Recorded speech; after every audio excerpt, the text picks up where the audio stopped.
ایک بہت ڈیلیپیڈیٹڈ اسٹیٹ ہے اس وقت. اگر آپ اینالسٹ کے پوائنٹ آف ویو سے دیکھیں تو سمجھ میں نہیں آتا کہ کہاں سے اے ہے اور کہاں پہ زیڈ ہے, where to start and where to finish. اتنی کمپلیکیٹڈ اور ڈیلیپیڈیٹڈ کنڈیشن ہے کہ ہر چیز ہم لوگ بات کریں, ہر چیز کا حل بھی بتائیں, لیکن ہوتا کچھ بھی نہیں ہے at the end of the day.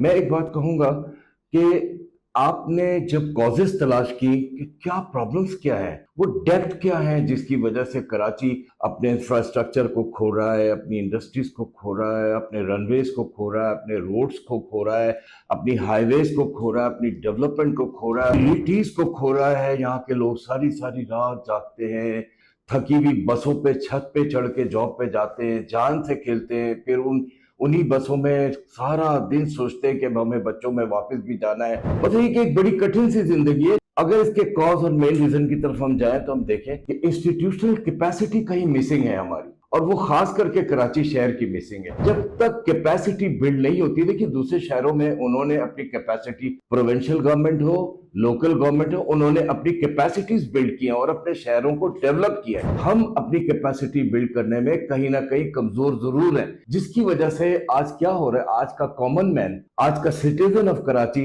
Totally 100% morning to evening and then again back to morning, وہ اس کو سفر کر رہا ہے.